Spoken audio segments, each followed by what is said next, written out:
नमस्कार। चित्तौड़ दर्शन में आप सभी का पुनः स्वागत है। समाचार की शुरुआत करते हैं बच्चों के लिए अच्छी खबर से। शीतकालीन अवकाश के पश्चात जिले भर में निजी एवं सरकारी शिक्षण संस्थाएं 6 जनवरी मंगलवार से पुनः खुलने जा रही थी, लेकिन चित्तौड़गढ़ जिले में जारी शीत लहर को देखते हुए कक्षा 1 से लेकर 8 तक एवं आंगनबाड़ी केंद्रों के लिए 6 और 7 जनवरी को अवकाश घोषित कर दिया गया है एवं आगे भी यदि शीतलहर का प्रभाव जारी रहता है तो और अधिक अवकाश बढ़ाए जाने की संभावना से इनकार नहीं किया जा सकता है।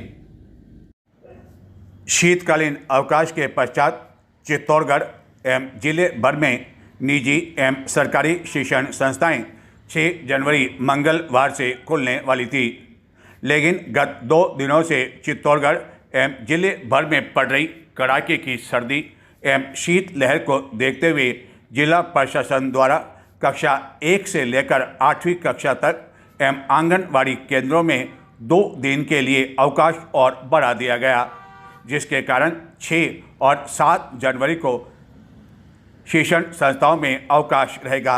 हालांकि यह अवकाश अध्यापकों के लिए नहीं रहेगा और उन्हें सर्दी में भी विद्यालय जाना पड़ेगा, लेकिन कम से कम कक्षा 1 से लेकर 8वीं तक के बच्चों को और आंगनबाड़ी केंद्र के छोटे छोटे बच्चों को राहत मिली है और अब शिक्षण संस्थाएं 9 जनवरी से खुलेगी। लेकिन यदि 2 दिनों बाद भी शीतलहर का असर बना रहता है तो ये छुट्टियां और अधिक बढ़ाए जाने की संभावना से इनकार नहीं किया जा सकता है, लेकिन हाल फिलहाल 2 दिन की राहत बच्चों को और मिली है। गुरु नानक जयंती चित्तौड़गढ़ में सोमवार को प्रकाश पर्व के रूप में मनाई गई। इस अवसर पर प्रताप नगर स्थित सिख गुरुद्वारा में शबद कीर्तन, लंगर एवं अन्य कई कार्यक्रम आयोजित किए गए, जिसमें जनप्रतिनिधियों के साथ ही गणमान्य नागरिकों ने भी भाग लिया।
सिखों के 10वें गुरु एवं खालसा पंथ के संस्थापक गुरु गोविंद जी का प्रकाश पर्व सोमवार को चित्तौड़गढ़ में प्रताप नगर स्थित सिख गुरुद्वारे में हर्षोल्लास के साथ मनाया गया। गुरुद्वारा में प्रातःकाल शबद कीर्तन का आयोजन किया गया। इस अवसर पर मुख्य ज्ञानी के साथ ही अन्य जनों द्वारा शबद कीर्तन किया गया। चित्तौड़गढ़ के विधायक जसपाल सिंह आख्या ने गुरु ग्रंथ साहिब एवं गुरु गोविंद सिंह की तस्वीर के समक्ष मत्था टेकते हुए आशीर्वाद प्राप्त कर शबद कीर्तन का लाभ प्राप्त किया। इसी तरह अन्य कई जनप्रतिनिधि भी इस दौरान मौजूद थे। शबद कीर्तन की समाप्ति पर लंगर का आयोजन किया गया, जिसमें बड़ी संख्या में समाज जनों के साथ ही अन्य समाज के लोगों ने भी भाग लिया। प्रकाश पर्व को लेकर गुरुद्वारा में आकर्षक विद्युत सजावट की गई। इस अवसर पर बड़ी संख्या में सिख समाज के लोग मौजूद थे, जिनमें कई महिलाएं भी शामिल थीं। विद्यालय स्तर की हैंडबॉल की राष्ट्रीय स्तर की प्रतियोगिता सोमवार से चित्तौड़गढ़ के इंदिरा गांधी स्टेडियम में आरंभ हुई। इस प्रतियोगिता में देश भर की कई टीमें भाग ले रही है एवं इस प्रतियोगिता का उद्घाटन भव्य एवं आकर्षक सांस्कृतिक कार्यक्रम के साथ हुआ।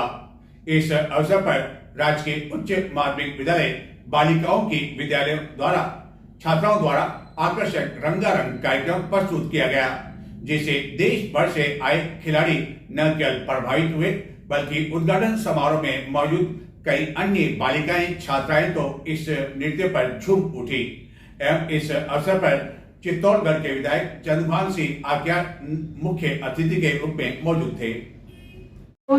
कि वो जोरदार तालियां बजाकर राष्ट्रीय स्तर के खिलाड़ी और विधायक हैंडबॉल 14 वर्ष के इस प्रतियोगिता में विराजे सब राजस्थान की ओर से और चित्तौड़गढ़ जिले की तरफ से जनप्रतिनिधि होने के नाते आप सभी लोगों का मैं दिल से स्वागत करता हूं कि आप यहाँ पधारे। इतना भव्य बड़ा आयोजन हुआ है, उसके लिए मैं आपका स्वागत करता हूं। वास्तव में खिलाड़ी का जीवन, हम भी किस टाइम खेलने जाते थे और सामने बैठते थे और अतिथि सामने विराजते थे, हम भी कहते थे किस टाइम ये अतिथि अपना भाषण खत्म करेंगे, कब इनका कार्यक्रम खत्म करेंगे, हम कब खेलना शुरू करेंगे। इस प्रकार का हम लोगों में एक जोश और खरोश था। पर खिलाड़ी जो होता है वो भविष्य में आगे जरूर बढ़ता है, भले राजनीति में बढ़ो, भले पॉलिटिक्स में बढ़ो, भले अधिकारी बन के बढ़ो या अच्छा खिलाड़ी बन के बढ़ो। खिलाड़ी बनना इस देश के लिए और स्वास्थ्य के लिए बहुत जरूरी है। इसलिए आप यहाँ सब पधारे, आप सब लोगों का स्वागत। और पारोली स्कूल के भाई कान सिंह जी और वहां के हेडमास्टर साहब और पूरी टीम और जिला की पूरी टीम को आपको स्वागत। और जो खिलाड़ी बंधु पधारे हैं, आप यहाँ के किले को जरूर देखें। यहाँ सावरा जी का स्थान है, बहुत बड़ा भव्य मंदिर है, देश का बहुत बड़ा मंदिर है। उस मंदिर में भी आप लोग दर्शन जरूर करें। और जो खिलाड़ी जीते हैं उनको मैं अग्रिम बधाई देता हूँ। जो नहीं जीत पाए कोई दिक्कत नहीं, अगली बार कोशिश करें, आप मेहनत करें। अगर आप मेहनत करेंगे तो आगे जरूर बढ़ेंगे। ऐसी मेरी आप सब लोगों को शुभकामनाएं। और यहाँ आप लोग अच्छे ही लेके जाए, छोटी मोटी आप हम सब लोगों ने मिलकर आप लोगों की अच्छी व्यवस्था करने की कोशिश करें। चित्तौड़गढ़ के इंदिरा गांधी स्टेडियम में भव्य एवं आकर्षक सांस्कृतिक कार्यक्रम के साथ 69वीं राष्ट्रीय विद्यालय स्तरीय हैंडबॉल प्रतियोगिता अंडर 14 का शुभारंभ हुआ। आगामी 10 जनवरी तक आयोजित होने वाली इस राष्ट्रीय स्तर की प्रतियोगिता में देश भर की 65 टीमों के 1000 से भी अधिक खिलाड़ी भाग ले रहे हैं। उद्घाटन समारोह की शुरुआत मार्च पास्ट से हुई, जिसमें विभिन्न राज्यों से आए खिलाड़ियों ने अतिथियों को सलामी दी। इस अवसर पर कार्यक्रम के मुख्य अतिथि विधायक चंद्रभान सिंह आक्या ने खिलाड़ियों को शपथ दिलाई। खिलाड़ियों का स्वागत करते हुए उन्होंने कहा कि खिलाड़ी जो भी होता है वह भविष्य में आगे जरूर बढ़ता है। खिलाड़ी बनना इस देश के लिए और स्वास्थ्य के लिए भी काफ़ी अधिक महत्वपूर्ण है। उन्होंने आयोजक विद्यालय राजकीय उच्च प्राथमिक विद्यालय पारोली के खेल प्रांगण में फ्लड लाइट लगाने एवं गांव में सामुदायिक भवन बनाए जाने की भी घोषणा की, जिस पर लगभग 20 लाख रुपए की राशि व्यय की जाएगी। समारोह में school games federation of India के फील्ड ऑफिसर एवं प्रतियोगिता के ऑब्जर्वर लिया खान, निदेशालय बीकानेर के प्रतिनिधि पुष्पा चौधरी, पूर्व सभापति सुशील शर्मा, यूआईटी के पूर्व चेयरमैन सुरेश झवर समेत अन्य कई जनप्रतिनिधि आदि मौजूद थे। इस अवसर पर राजकीय उच्च माध्यमिक विद्यालय बालिका शहर की छात्राओं की प्रस्तुतियों ने समा बांध दिया। मारो प्यारो राजस्थान, केसरिया बालम, पधारो मारे देश, रंगीला महार ढोलना जैसे गीतों पर लगातार 10 मिनट तक उन्होंने ऐसी प्रस्तुति की कि खिलाड़ी और दर्शक न केवल झूमते नजर आए बल्कि इस नृत्य को अपने मोबाइल में भी कैद करने में लगे रहे। इसी तरह बूंदी से आए कलाकारों द्वारा कच्छी घोड़ी, रमसा पीर, शहनाई वादन की सांस्कृतिक छटा भी देखने को मिली। प्रतियोगिता का औपचारिक उद्घाटन प्रतियोगिता का ध्वज फहराकर विधायक चंद्रभान सिंह आज्ञा एवं आयोजन समिति के सदस्यों द्वारा किया गया। अतिथियों ने विभिन्न राज्यों से आई टीमों से परिचय प्राप्त किया। इस अवसर पर राष्ट्रीय आयोजन के उपलक्ष्य में प्रकाशित स्मारिका का विमोचन भी अतिथियों द्वारा किया गया।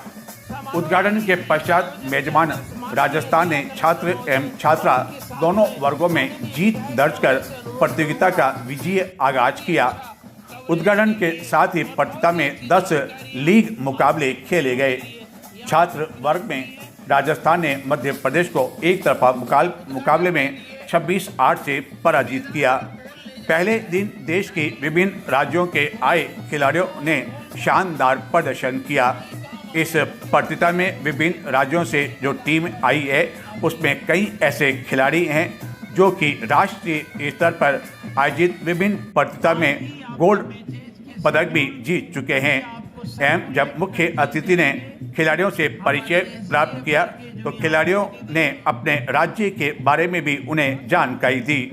इस दौरान काफ़ी खिलाड़ी काफ़ी अधिक उत्सुक दिखाई दिए, जिन्होंने कहा कि उन्होंने चित्तौड़गढ़ की वीरता इतिहास के बारे में काफ़ी कुछ तो सुना था और यहाँ आने पर वह अपने आप को गौरवान्वित महसूस कर रहे हैं और समय मिलने पर कम से कम चित्तौड़ दुर्ग भ्रमण करने के लिए अवश्य जाएंगे।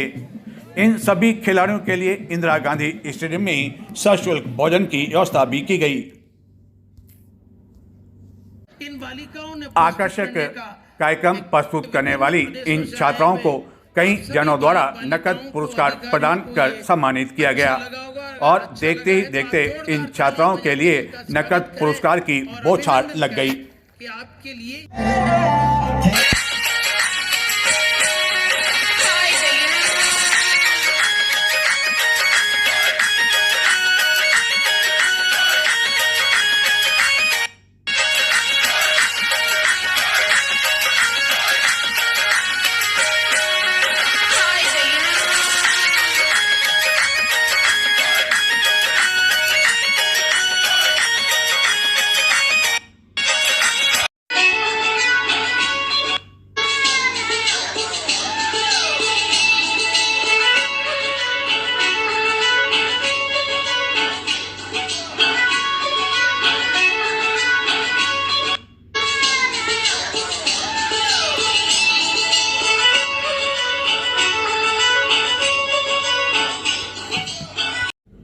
चित्तौड़गढ़ के बहुचर्चित रमेश इनानी हत्याकांड में पुलिस द्वारा पूर्व में गिरफ्तार किए गए मनीष दुबे को पुनः रिमांड पर लिए जाने से शहर में कई तरह की चर्चाओं का बाजार एक बार फिर से गर्म हो गया है।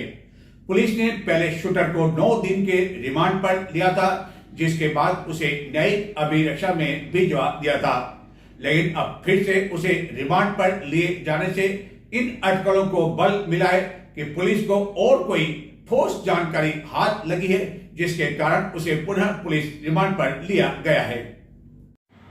चित्तौड़गढ़ के बहुचर्चित रमेश इनानी हत्याकांड में पूर्व में गिरफ्तार किए गए उत्तर प्रदेश निवासी मनीष दुबे, जिसे पुलिस ने गिरफ्तार करने के बाद रिमांड पर लिया था और रिमांड अवधि समाप्त होने के बाद न्यायिक अभिरक्षा में भिजवा दिया था, लेकिन अब उसे जेल से फिर से प्रोडक्शन वारंट से रिमांड पर लिया गया है, जिसके कारण शहर में इस चर्चा को काफ़ी अधिक जन्म मिला है और चर्चाओं का दौर इस बात को लेकर गर्म है कि पुलिस कोतवाली को कोई न कोई बड़ी जानकारी फिर से हाथ लगी है, कोई ठोस जानकारी हाथ लगी है, जिसके कारण मनीष दुबे को पुनः पुलिस रिमांड पर लेकर इस बात की पुलिस पुष्टि करना चाहती है। और अपुष्ट सूत्रों के अनुसार यह भी जानकारी मिली है कि पुलिस को संत रमता राम के बारे में भी कोई ठोस जानकारी हाथ लगी है। हालांकि पुलिस का कहना है कि कई स्थानों पर दबिश दिए जाने के बावजूद संत रमताराम के बारे में कोई जानकारी नहीं मिली है, जिनकी अग्रिम जमानत अर्जी चित्तौड़गढ़ में खारिज होने के बाद उच्च न्यायालय में अर्जी पेश की गई है, जिस पर 9 जनवरी को सुनवाई नियत है और 9 जनवरी तक की शूटर मनीष दुबे पुनः पुलिस रिमांड पर है। आखिरकार इन दोनों तारीखों का महज एक संयोग है या इसके पीछे कोई बड़ा कारण है, जिसको लेकर शहर में कई तरह की चर्चाएं हैं कि आखिरकार मनीष दुबे को पुनः रिमांड पर लिया गया है तो इसके पीछे कोई न कोई अवश्य कारण है। पुलिस को कोई बहुत बड़ी जानकारी हाथ लगी है मनीष दुबे और संत रमताराम को लेकर, इसी कारण पुलिस द्वारा उसे फिर से रिमांड पर लिया गया है। उच्च न्यायालय द्वारा गत दिनों इस बात पर विचार विमर्श किया गया था कि जिस तरह न्यायालय में पेंडिंग केस की संख्या लगातार बढ़ती जा रही है, तो क्यों न जो अवकाश न्यायालय में होता है, 4 शनिवार का अवकाश होता है, उसमें 2 दिन की कटौती कर दी जाए, यानी कि 2 शनिवार को न्यायालय चले। यह भी निर्णय लिया गया कि सायंकाल भी न्यायालय चलने चाहिए एवं इसकी प्रायोगिक तौर पर कुछ जिलों में शुरुआत भी की गई, जिसको लेकर चित्तौड़गढ़ जिला अभिभाषक संघ की ओर से जिला सेशन न्यायाधीश के माध्यम से यह जानकारी उच्च न्यायालय को भिजवाई गई है कि यहाँ के अधिवक्ता इस बात को लेकर सहमत तो हैं, लेकिन इसके लिए जो न्यायालयों का कार्य दिवस है वह 5 दिन का घोषित किया जाना चाहिए। अब देखना यह है कि जो पूरे प्रदेश में यह व्यवस्था कब लागू होती है एवं लागू की भी जाती है या नहीं। देश भर से कई पर्यटक चित्तौड़ दुर्ग भ्रमण करने के लिए आते हैं। इनमें कई पर्यटक अपने बस, भारी वाहन चित्तौड़गढ़ में द्वारिका धाम में खड़े कर देते हैं एवं उसके पश्चात यहाँ से ऑटो रिक्शा या पैदल या दुर्ग भ्रमण के लिए जाते हैं। लेकिन यहाँ खड़ी करने वाली बसों से बाकायदा 200 रुपए पार्किंग शुल्क के नाम पर वसूली की जा रही है। सवाल यह उठता है कि आखिरकार यह शुल्क कौन वसूल कर रहा है, जबकि यह पार्किंग के लिए कोई अधिकृत स्थान भी घोषित किया हुआ नहीं है। प्रतिदिन चित्तौड़ दुर्ग भ्रमण के लिए देश के विभिन्न राज्यों से कई पर्यटक बसों के माध्यम से भी पहुंचते हैं, लेकिन बसों को दुर्ग पर आने जाने की अनुमति नहीं होने की वजह से अधिकांश बसें द्वारिका धाम में खड़ी कर पर्यटक यहां से ऑटो रिक्शा के माध्यम से या पैदल दुर्ग भ्रमण के लिए जाते हैं। लेकिन गत कई समय से यहां खड़ी रहने वाली बसों से पार्किंग शुल्क के नाम पर 200 रुपए की राशि वसूल की जा रही है, जबकि इस स्थान पर किसी भी स्थान पर सशुल्क पार्किंग का न तो कोई बोर्ड लगा हुआ है और न ही पार्किंग के लिए ये स्थान चिन्हित है। और ये 200 रुपए जो आपसे पार्किंग एक बस का वसूल किया गया, एक बस का वसूल किया। कौन किसने वसूल किया ये अभी आए थे यहाँ एक रसीद बुक लेके, हाँ क्या पार्किंग दो, हमने कहा भाई ये गवर्नमेंट का है, हाँ ऐसी जगह तो कह नहीं कि कोई मेरा कोई हिसाब से ले लो, हमारे को आगे से तो होता नहीं, फिर भी एक पार्किंग देना पड़ेगा। 700 रुपए दिए, पहले आए तो भी दिया, पहले दिए थे। पहले कब आए थे, कितने पहले आए थे? 5 दिन पहले।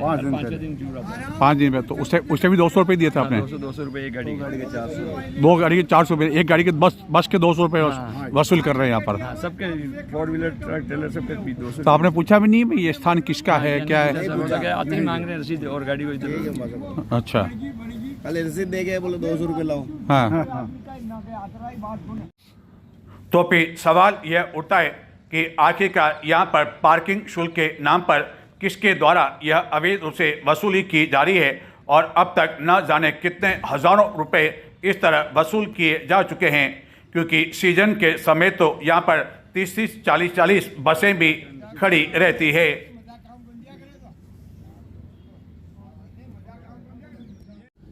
राज्य सरकार द्वारा समय समय पर कृषक भ्रमण कार्यक्रम आयोजित किया जाता है, जिसमें प्रगतिशील किसानों को विभिन्न स्थानों की निःशुल्क सैर कराई जाती है। कई खेतों के बारे में उन्हें जानकारी दी जाती है। इसी तरह के कई किसान 3 बसों में सवार होकर चित्तौड़गढ़ भी रविवार को पहुंचे, लेकिन कई किसानों को तो यह भी जानकारी नहीं कि आखिरकार उन्हें कहां-कहां भ्रमण करने के लिए ले जाया जाएगा।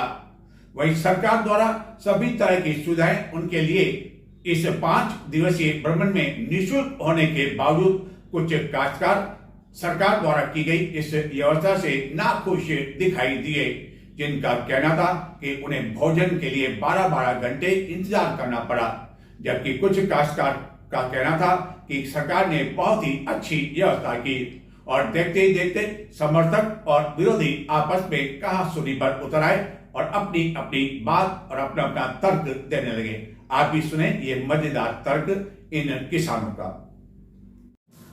सरकार की ओर से समय समय पर कृषक भ्रमण कार्यक्रम आयोजित किया जाता है और इसी के तहत प्रधानमंत्री कृषि सिंचाई योजना के अंतर्गत जयपुर जिले के कई काश्तकार 5 दिवसीय राज्य स्तरीय कृषक भ्रमण कार्यक्रम के तहत चित्तौड़गढ़ पहुंचे।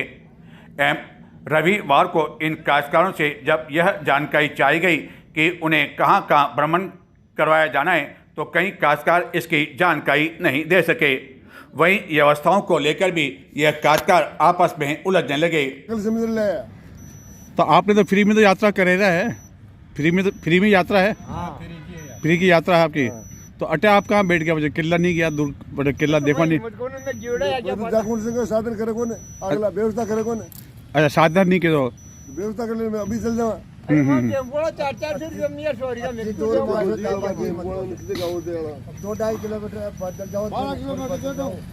2-2.5 किलोमीटर नहीं है, अटो 7 किलोमीटर, 7 किलोमीटर जाओ, 7 किलोमीटर आओ, 14-15 किलोमीटर कुल है। जबान में जीव दुख मारे मैं चाल देखा। हाँ देखा किया। अफसोस तो वीडियो मतलब कि अटे आया और अटे दिन दिख पा रहा है। तो यह जो आपकी यात्रा है, कटा की यात्रा है, मतलब चित्तौड़ सांवले बता रहे बताइए नहीं पागल सामान ले बंद। हाँ हाँ हाँ अच्छा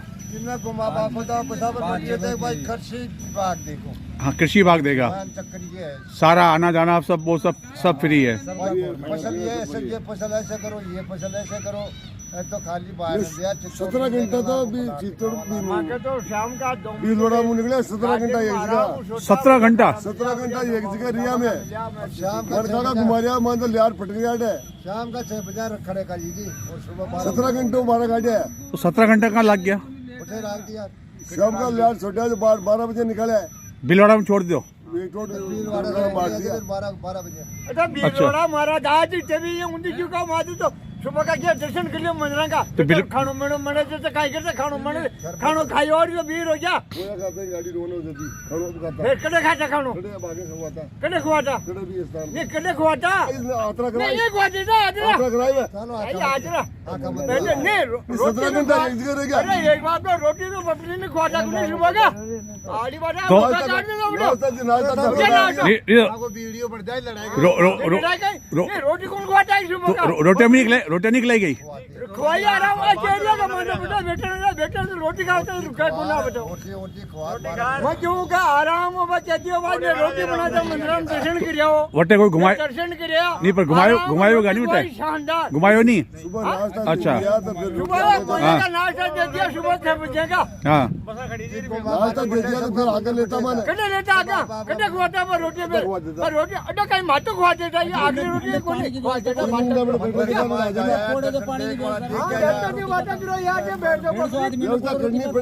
बात करो उनकी मार वही क्या कर रहे हैं सुबह खाना खुआ दिया कहीं खाता कहीं बैठा खाता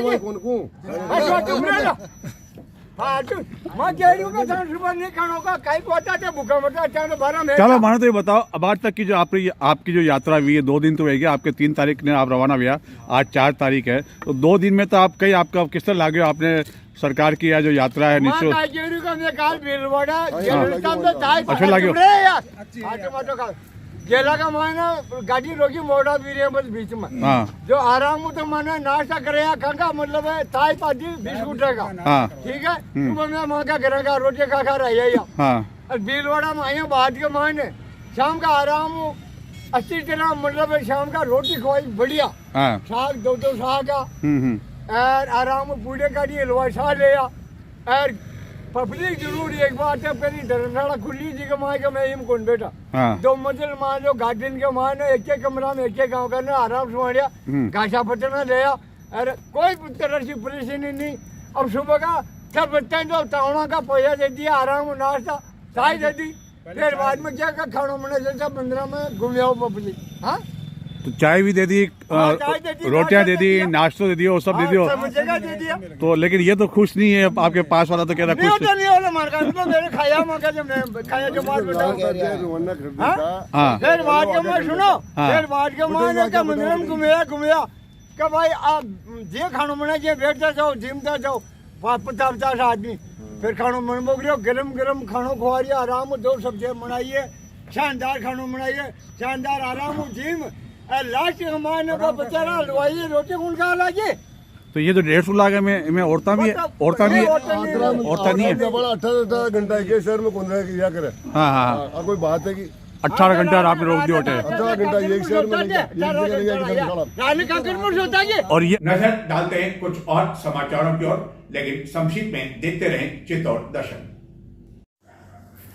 सैनिटरी व्यापार एसोसिएशन के अध्यक्ष पद पर सर्वसम्मति से पिंटू मोदी को अध्यक्ष घोषित किया गया, जिन्होंने अपनी कार्यकारिणी की घोषणा कर दी। सैनिटरी व्यापार एसोसिएशन की बैठक पूर्व अध्यक्ष मनीष मेहता की अध्यक्षता में आयोजित की गई। बैठक में वार्षिक बजट का लेखा जोखा विकास भड़तिया द्वारा प्रस्तुत किया गया, जिसके पश्चात आगामी 2 वर्ष के लिए सर्वसम्मति से पिंटू मोदी को अध्यक्ष के रूप में घोषित किए जाने पर उनके द्वारा कार्यकारिणी की घोषणा कर दी गई। कार्यकारिणी में मनीष बांगड़ महामंत्री, वैभव नाटा कोषाध्यक्ष, भारत सिंह सचिव, मोहित जैन एवं नंदलाल रेगर प्रचार मंत्री, कैलाश मंत्री एवं विक्की कोहली संगठन मंत्री, हिमांशु पोखरना, पीयूष डाट, मनोज हेड़ा को उपाध्यक्ष, दीपक नाहर को सैंती संयोजक, अखिलेश पोखरना को चंदेरिया संयोजक मनोनीत किया गया। इसी तरह कार्यकारिणी में संरक्षक एवं परामर्श समिति के रूप में भी शामिल किए गए।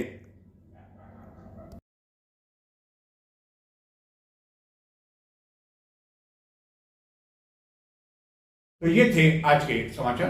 नमस्कार।